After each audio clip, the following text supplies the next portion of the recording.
Hi, it's Jeff Gibberman, your favorite registered dietitian. And what is a registered dietitian, you ask? Well, we are nutrition experts. We're a lot like food doctors. We practice medical nutrition therapy, and it's really only within our scope of practice to make specific food recommendations to improve your health or to manage your weight, etc. We know a whole lot more about nutrition than your doctor, your friends, and your family. So you probably would like to meet with one of us if you are interested in improving your dietary health or your relationship with food.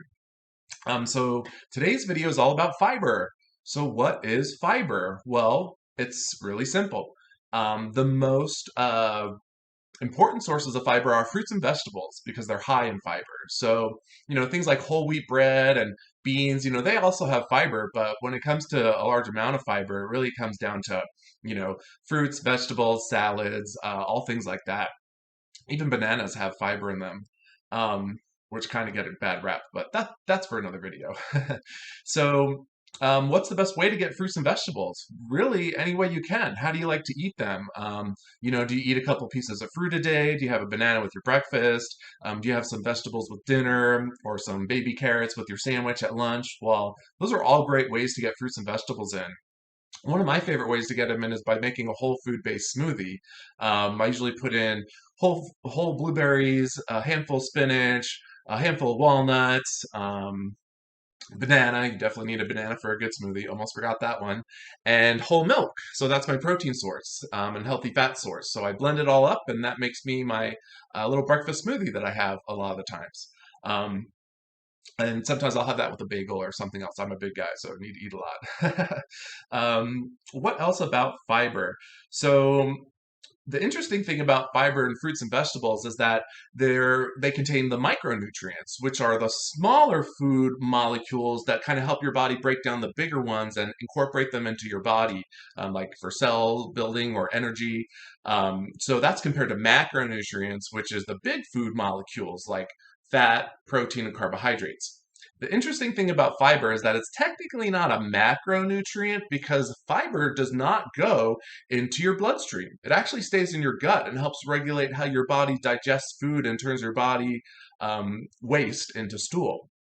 It's definitely essential. It has a lot to do with health, wellness, healthy digestion. So you definitely want fiber. Anywhere between 20 to 40 grams for most people is appropriate. And again, most of that fiber you're really getting from fruits and vegetables. Beans actually are a little higher in fiber than something like just a whole wheat bread, for example, that which just might have like 1 or 2 grams. Um, so how to eat them? Again, what are your favorite ways to eat fruits and vegetables? Do you like putting peanut butter on celery? Do you like making skewers with meat and different vegetables and onions? They all have different properties to them and healthy molecules. They're actually called bioactive compounds or antioxidants. So in an apple, there's over 100 different plant chemicals that actually helps train your body to be more resilient and healthy and feel energized and just give you that sense of wellness that you might want. So, again, types of fiber. There's soluble and insoluble fiber. I don't really focus on that too much with people because there are both in different types of foods. The only time I'm really worried about insoluble versus soluble fiber is if someone's having digestive issues or diarrhea.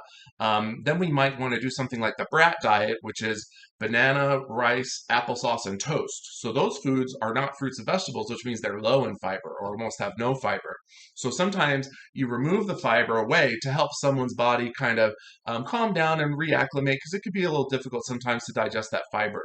But the good thing about fiber is that it helps synergistically slow down your digestion of those other macronutrients like carbohydrates, fats, and protein. We've talked about how they can impact your insulin. And really, it's that carbohydrate that you want to watch out for that can raise your insulin the most. Again, insulin is that hormone that puts your body into fat storing mode. Or if you're an athlete, um, the insulin also helps you build muscle, or actually just a normal person. You need some sort of insulin regulation. Insulin's not all bad. It's really just about not having too much at once. So when you add that fiber with that carbohydrate just by itself, it slows down the breakdown. And then you add fats and protein at a meal, will even slower breakdown, which is a good thing.